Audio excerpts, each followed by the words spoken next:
Hi, listeners. This is Chris Batts, your host of the Law Firm Leadership Podcast. Today's episode, I'm excited to share about my conversation with a forward-thinking attorney and tech-savvy CEO from the Down Under. We discussed the Australian legal market and the emergence of legal technology companies, her journey launching a disruptive law firm, and now is a scrappy startup software CEO in the legal tech world. Just remember, the PDF transcript of this audio is available to download. Go to liongrouprerecruiting.com/podcast. As many of you know, we interview corporate defense law firm leaders, partners, general counsel, and legal consultants. You are listening to episode 21 of the Law Firm Leadership Podcast. Broadcasting from Kansas City, this is the Law Firm Leadership Podcast. In each episode, you'll receive actionable ideas and hear personal leadership stories of the top corporate defense law firms from around the United States. Enjoy a front row seat with law firm leaders, their partners, and legal consultants as we discuss life and leadership. Welcome to the Law Firm Leadership Podcast. I'm your host, Chris Batts with the Lion Group. Today, I have the pleasure of speaking with Jodie Baker, CEO and founder of Xakia Technologies based in Australia. Jodie is on a mission to make legal operations simple and accessible for law departments of 2 to 2,000. She is the former managing director of Hive Legal, an agile and disruptive law firm. She is also the deputy chair of the Australian Legal Technology Association, also known as ALTA, and the co-chair of the advisory board to the Centre for Legal Innovation, which was established in 2016 by the College of Law Australia. Jodie received her law degree from the University of Melbourne. Welcome, Jodie, to the Law Firm Leadership Podcast. It's a pleasure to have you on the show. Thank you, Chris, and it's a pleasure to be here in Kansas City today. Hopefully we don't have any more snow this spring and you guys are spared from this unusual winter weather. It's actually very nice. I'm coming out of summer, obviously being in the Southern Hemisphere, so it's quite refreshing to get some cooler weather for a change. Good for you. Well, let me jump in and jump on a part of your professional journey that I find quite poignant for the legal market, and especially in the United States. Tell us about Hive Legal and the genesis of it, your involvement of it. Give us some background on that. Hive Legal actually has its origins set right here in Kansas City. I lived in Kansas City from 2010 to 2012. And while I was living in Kansas City, two friends of mine, Sophie McCarthy and Anne Post, and I spent many an occasion talking about how fabulous it is to be able to work in a flexible environment while you have small children. I was working remotely and virtually for an Australian investment bank at the time, and I was working for Australian clients. I was analysing Australian companies. I was working with an Australian team, but I was doing that completely remotely. Sophie was working for a Chicago firm and similarly working in a very remote and flexible way, and Anne was running her own legal practice. And what we, over a period of time, started to devise was the idea of a law firm that was run in a very flexible and virtual way, but doing work that was of the highest quality for really top-tier clients. So we used to share some ideas and sit around late in the evening or over lunch and talk about pulling together a firm of that nature. So that was really its origin. And when I was heading back to Australia in 2012, I took the plunge and resigned from my job and then spent really 6 months building the business plan and meeting with as many people as I could to understand how the legal market in Australia was shaping up. I had been a lawyer originally, and so I hadn't been in that line of work for over a decade. So I spent a good 6 months reacquainting myself with what the market looked like and then built it from there. Tell me about the footstool. So if you think of Hive Legal as a footstool and it has these different legs that hold it up, what are the tenets that you've built Hive on? That's really interesting. I guess my initial motivation for Hive was very much around seeing my peer group who were smart, savvy, experienced women have children and then be edged out or even self-select themselves out of the top-tier law firm environment. And I just felt like there should be a better way for those women and their skills to not go to waste. So that's really one of the very and most important, and personally most important aspects of Hive.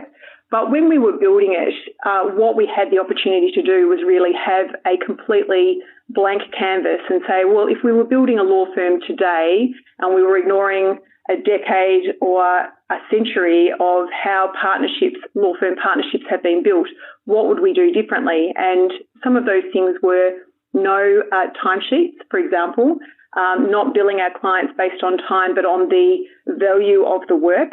So fixed pricing, alternative fee arrangements are a critical part of that. We also looked very closely at the idea that all of the structure around a partnership was not really appropriate to the sort of work that we wanted to be doing and the sort of employees we wanted to attract and the way we wanted to build the business. And we wanted to think of it as a business rather than a law firm. And so in Australia, you have the opportunity to incorporate rather than have a partnership. And so we wanted all of our employees to be shareholders, and we wanted to really think of it as a long-term business. So they're probably the critical things: the incorporation and the ownership structure, the timesheets and the value-based pricing, and the flexibility around how lawyers could work. And you mentioned that all the employees are shareholders. Is that correct? Yes, all might be a bit of an exaggeration these days, but certainly in the early days we were bringing on really high-quality associates who were on the partnership track, and they were looking for something different, but they were the people who were being fast-tracked, and so it was great to be able to offer them a piece of the pie, have some skin in the game and really invest personally in the future of the firm. How was a model like this received by clients in Australia? The client reception was fabulous. Maybe to put some context around it, all of the founding principles, and principles is the expression that we use for the equivalent of a partner in an incorporated model. All of the founding principles were from top-tier firms, and they obviously had their own set of loyal clients who were prepared to try out the new model.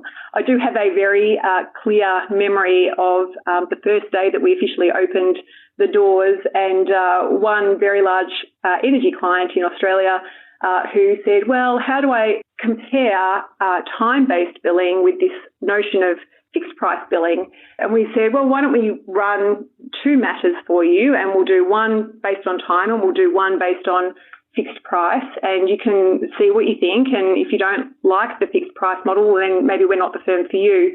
Well, they didn't look back, and I think that for a long time they were the largest client of Hive, and the clients loved the certainty around the pricing, so that was really positive for them. They also really took to the notion of being able to support flexible working, new ways of doing things, and also the really technology-driven way that we approach the practice, so looking for ways to collaborate with them on technology platforms.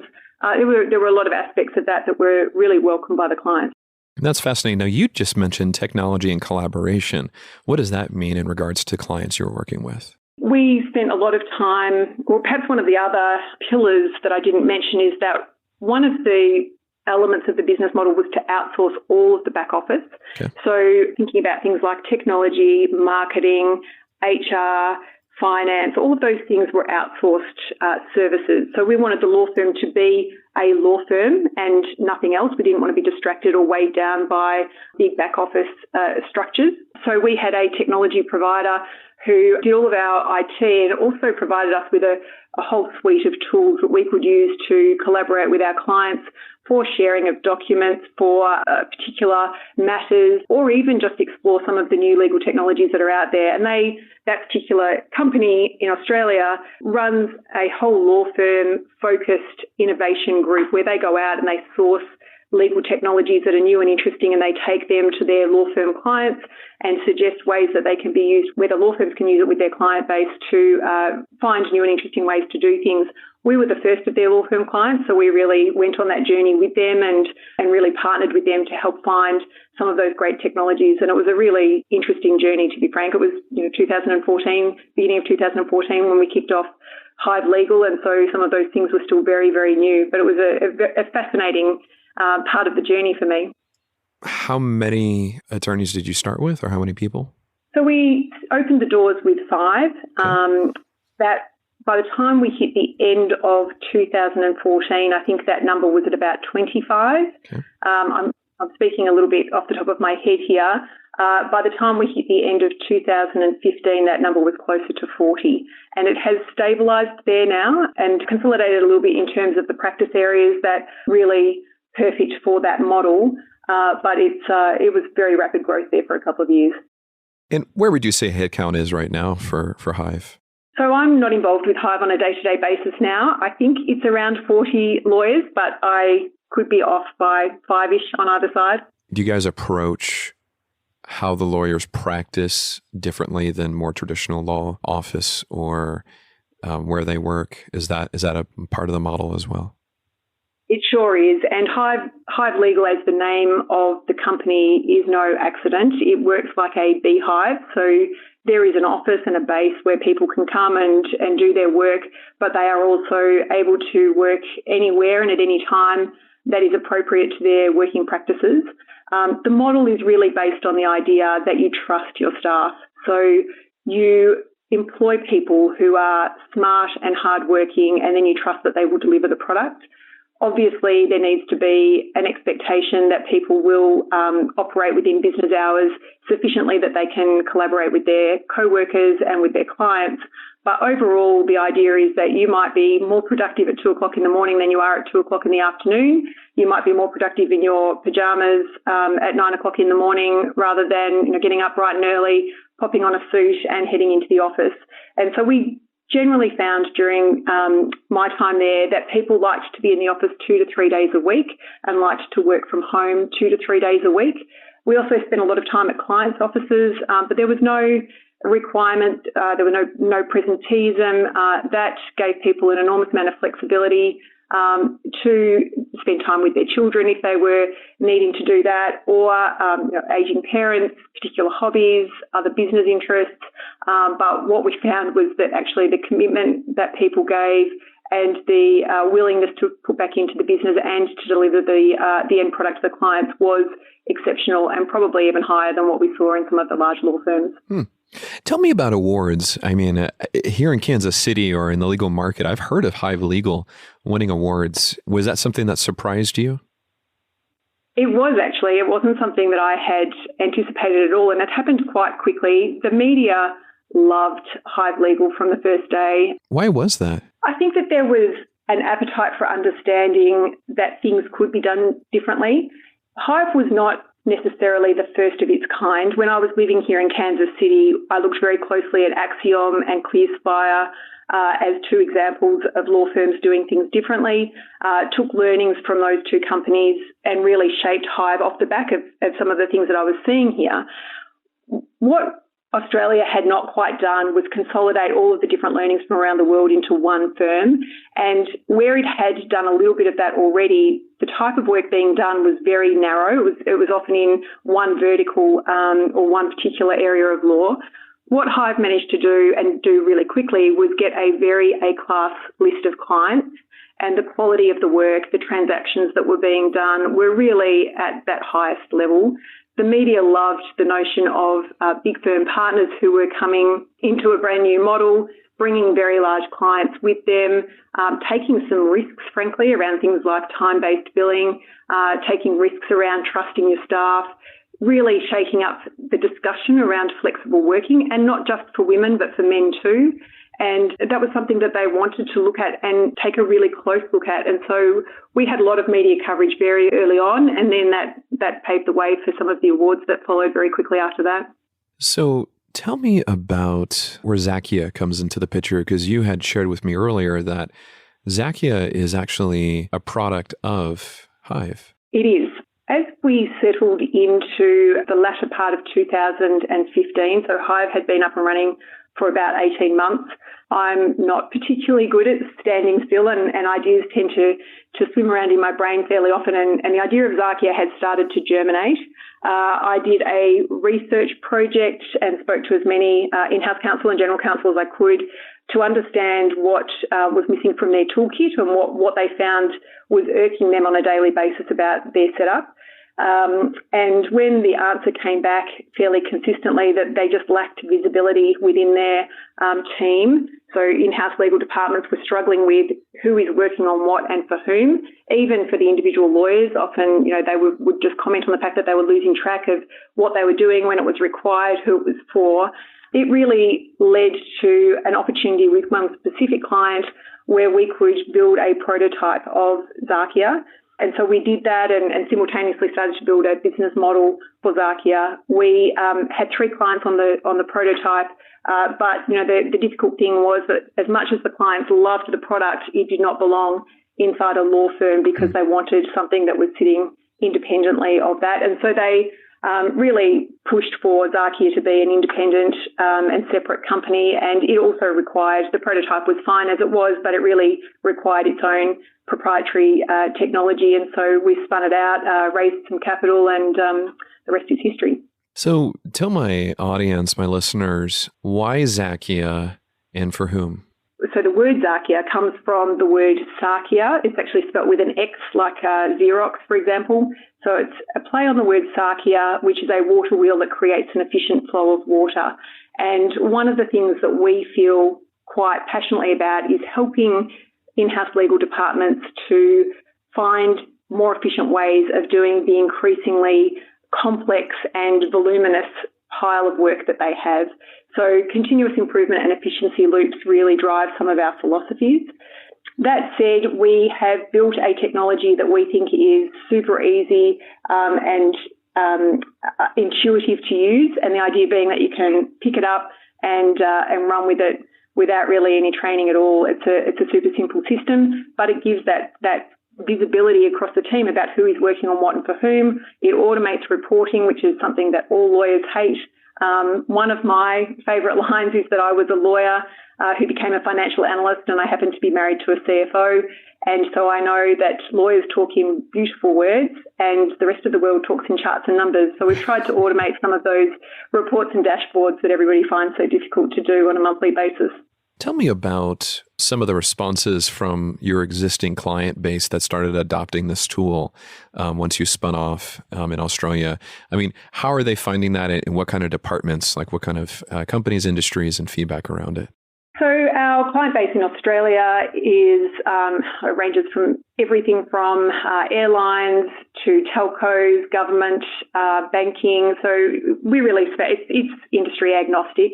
Our smallest user is one person in a team, right up to probably our soon-to-be largest client is in the hundreds. So we have a really wide range of sizes and industries. The reactions are incredibly pleasing, to be honest. We have had a couple of conversations here in Kansas City with clients this week that have been particularly pleasing around really improving the communication amongst the team about who is working on what, finding opportunities for shifting some work around so that people get the opportunity to develop their experience and careers into new directions, and even develop some better communication about learnings from different types of work. But perhaps the piece of feedback that I've received just last week that I enjoyed the most was from an airline who was talking about the fact that the reporting is used now in a very regular and automated fashion to inform the board, the executive team, and the heads of every business unit about what the legal team is doing. And so the visibility and the communication about how important the legal team is to the whole organisation and the strategic direction of the organisation has become something that is just normal and really highly valued in that organisation. So that's very pleasing for us. That's outrageous for the value of the legal team to empower the heads of a company, the C-suite. Yes, absolutely.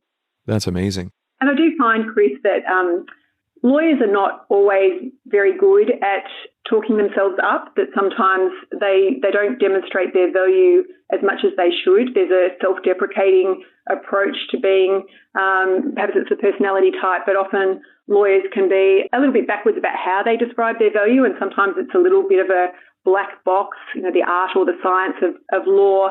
when in actual fact, lawyers, particularly in-house lawyers, are often across many aspects of a business, and so they are uniquely positioned to be able to pull all of the different competing requirements and risks and challenges of an organisation into one solution. And so being able to really communicate that value to every one of the senior leaders in an organisation changes the conversation quite dramatically. It really sounds like it. Tell me about, Jodie, this software being used by multinationals or say over in Europe or other parts of Asia, United States. Are you finding it being adopted in other countries too? So we're really just starting that journey now. We have quite a few companies who are parts of a multinational, whether it's here in the US or in Australia or in Singapore, where they're the three countries where we have the greatest penetration at the moment. All of those organisations that are part of a multinational are really, there's a whole range of them who are right on the cusp now of saying, right, how do we roll this out to our other jurisdictions? So the technology is 18 months old. So it's probably about the right time for us to be having that discussion, and we're ready to go. We're cloud-based, and so we're able to spin up instances of Xakia in any of the locations where they're required. That's excellent. I'm sure you're on the forefront of cybersecurity. How are you guys addressing any kind of security threats with the information? This is we built the software from the ground up, acknowledging that this was always going to be a huge priority for our client base. There's industry best practices that we have to comply with, and as I mentioned, some of the industries that we're dealing with are very focused on some of those issues. So that's something that we're dealing with on a constant basis. At the end of the day, though, I am certainly not an information security expert, so it's important to us to make sure that we get independent penetration testing of our software, that we have consultants who are constantly giving us advice about the next threat, the thing that we have to consider and we have to protect against. Obviously, there are many organisations, very large organisations, who have been hacked, and so you need to be vigilant. Everybody's at risk of this, I guess, at some point, but we're certainly very focused on it. So it sounds like you have the entrepreneurial bug. Is that safe to say? Yes, that's very safe to say. Yeah. And software is kind of the quintessential entrepreneurial venture these days. I wanted to ask, and I'm going to spin for a second. Tell us a little bit about the Australian legal market, knowing that it's different from the UK and from the US. Can you just give us some round numbers or some ideas about the Australian legal market? Everything that you think about in the US, you can pretty much assume that Australia is about 10% of the size. We're very comparable to Canada in terms of some of the cultural and legal structural issues, and in terms of size. And I think that the thing for Australia is that it is quite a sophisticated market, and so we do not really lag the US or the UK in terms of the way that we think about things, in terms of the technologies that are available to us, or in terms of the sorts of practices that are going on. But the sheer geographic isolation, I guess, means that sometimes technologies can take a little bit longer to come to Australia. That said, Australians are very open to innovation, very keen to adopt things and be at the front of the discussion. And you mentioned in the introduction about the Australian Legal Technology Association. It's a relatively new organisation and really was born out of an informal group that I put together with James O'Dell from Elevate Services, where we really wanted to pull together people who were building things and wanting to really shake up the industry and have it right there in Australia, because that appetite for adoption is really quite active, and it was great to be able to find that when we put this group together, very quickly we found a huge number of legal tech startups. And we thoroughly enjoyed the discussion. And once we formalised that group and pulled it together, there's just been an enormous reaction to that from the Australian market. And that's just to answer your question directly, the thing that I'm seeing in that market at the moment is a huge appetite for discussions around legal technology. And what are some of the pitches and angles that you're finding out of the legal tech kind of ecosphere in Australia? What are you seeing people trying to do?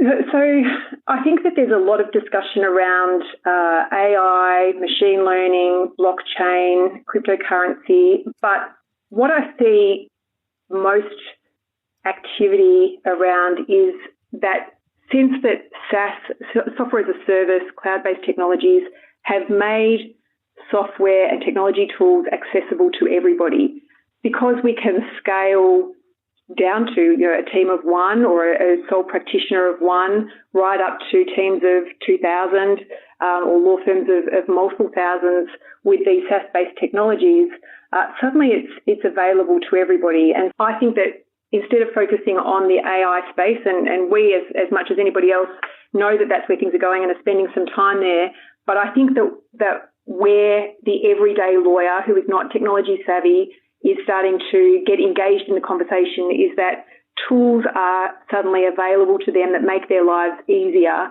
that they had never thought of before. And 3 years from now or 5 years from now, they'll be using things that they thought were only available to the very largest companies or firms. And that, to me, that's where the really exciting shift is. It's in the mass adoption of some of these tools.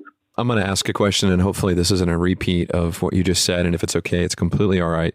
But I want you to kind of put on your Elon Musk prophet hat, if you may, forward thinking, the legal industry 10 years from now.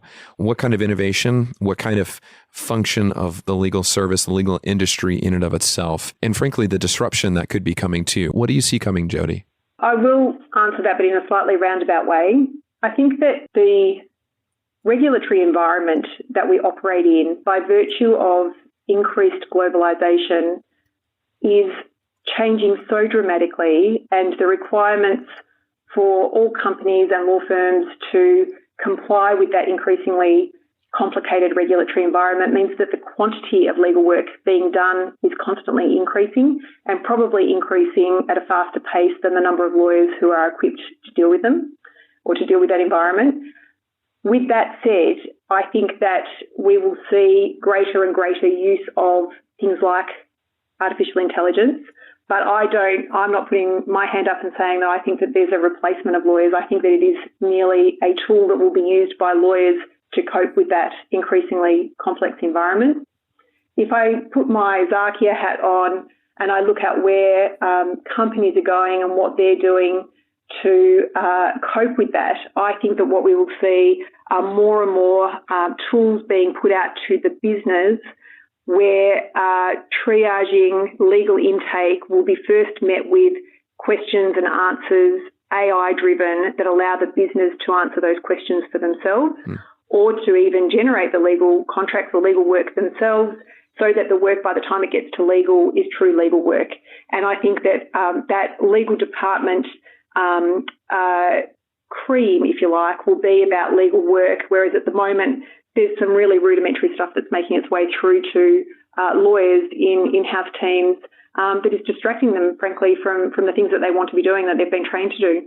Right. So it sounds like a formalization or more streamlining of the funnel of getting things done. So you talked about documentation and systems. That's going to be more systematized is kind of, if I heard you correctly. Yes, I think that that's precisely right. And I think that that will be AI-driven, a lot of the time, machine learning-driven. I think that some of the tools are already there and they are truly very fabulous. But I think that change only happens as fast as change management and adoption. And I don't think that in the legal industry we're talking about a very fast-moving group of people.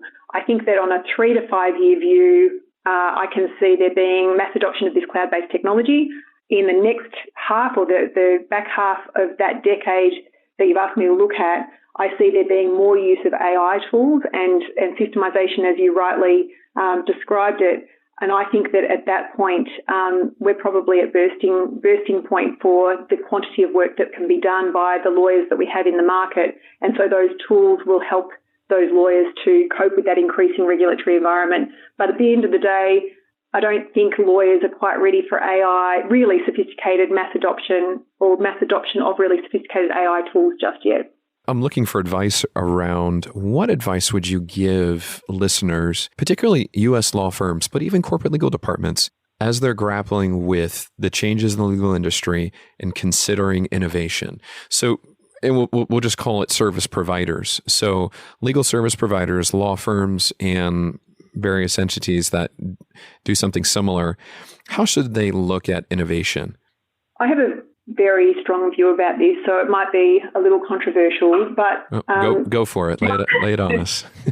My concern with the notion of innovation is that people think that they have to get it right the first time, and I think that just doing something is actually where most organisations should start. It almost doesn't.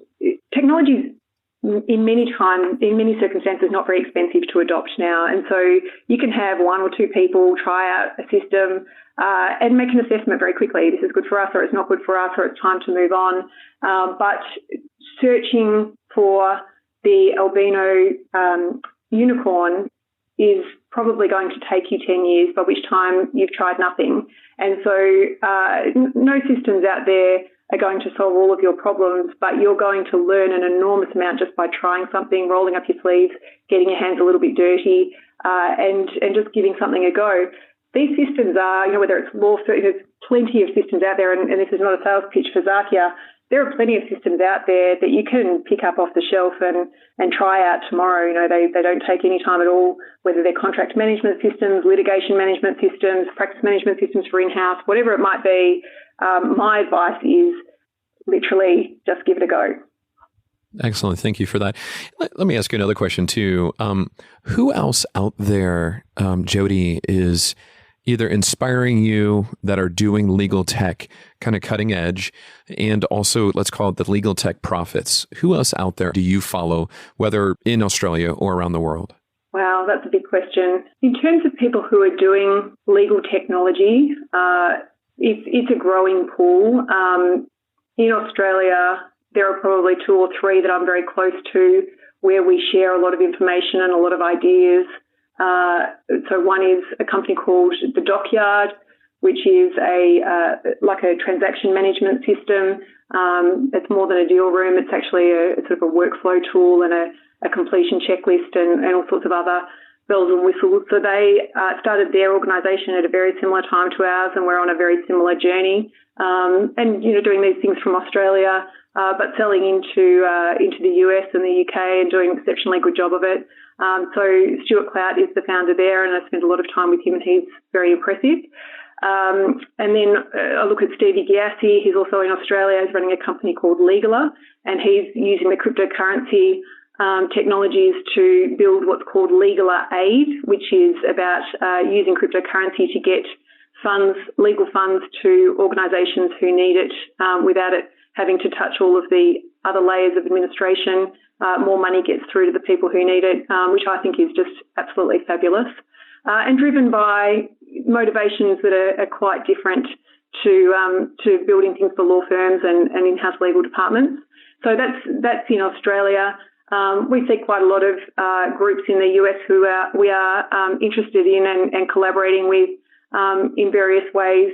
We are very tuned into some of the legal consultants here who are scouting the market, in particular Mosaic and Up-Level Ops, who we have spent some time with. In terms of commentators, it's a little bit harder to pin that down, to be honest. I think that everybody follows Richard Susskind and his thoughts on the legal tech market, but I think that here in the US, I've spent some time with Jordan Furlong and Mitch Kowalski in Canada, Ron Friedman. I think that's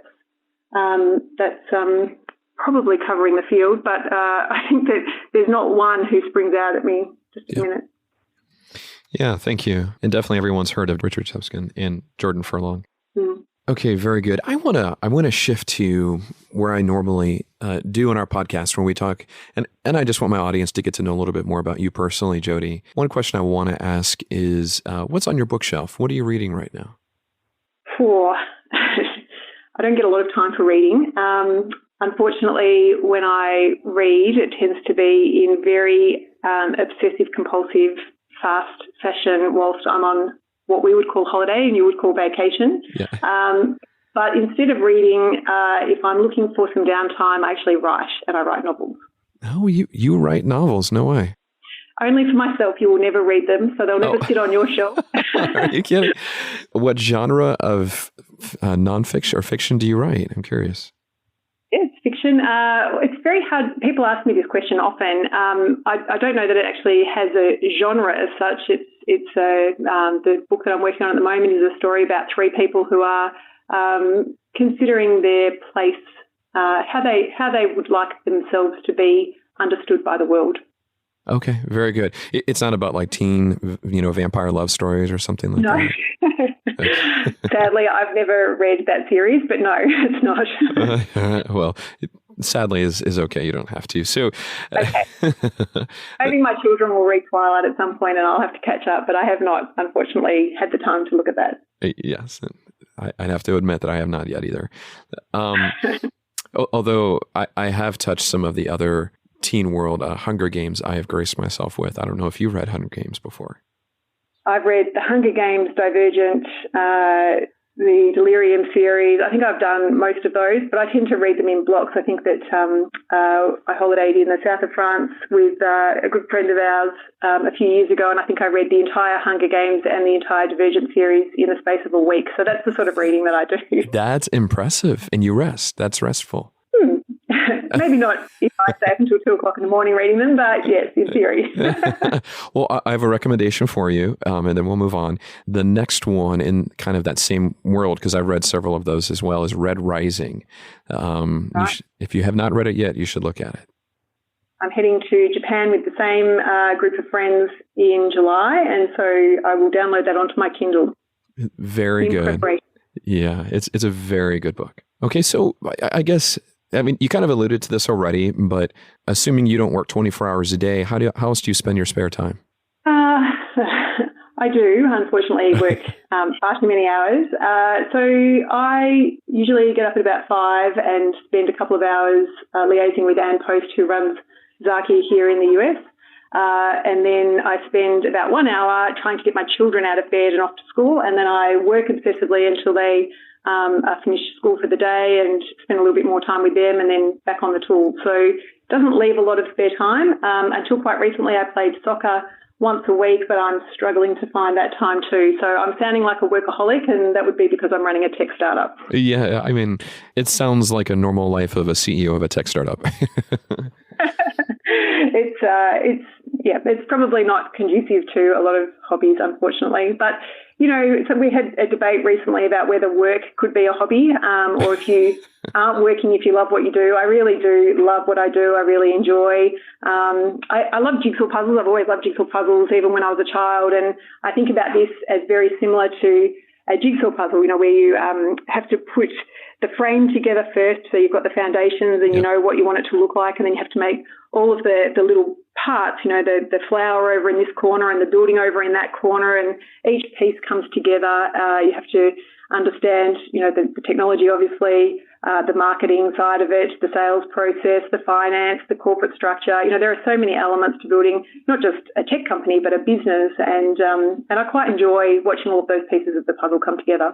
That's fabulous. I can tell you have a knack for it. So another question I wanted to ask, as we're kind of bringing this a little bit more to a close, is what are some of the fun differences you have found between people, say, from Australia and from the U.S., knowing that you've lived in Kansas City for a stint, spent most of your life in Australia, you're back in Kansas City for a little bit for business.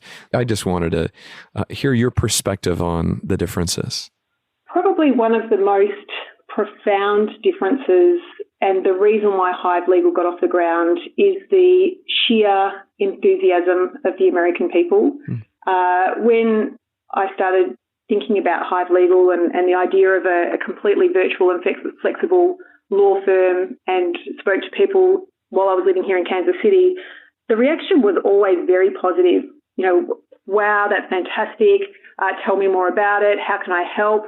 Can I introduce you to somebody? It was a really positive momentum to the beginning of that idea, and it was my first entrepreneurial venture that I was putting some serious thought behind. But when I got back to Australia, Australians are much more critical, are much more, really? Do you really think that's going to work? And it took that positivity that I had at the beginning to really carry me through to get to the point where I could build a business plan and take that out and try and attract some of the founding principles. But that difference in terms of the level of enthusiasm was it's cultural, and it's something that really drove that initial business model. And I really, really love that. What, of course, is fantastic about Australia is that once you get past that initial, perhaps overly critical approach, they really get behind you, and that's a really important part of obviously getting a business off the ground. But that's a huge difference.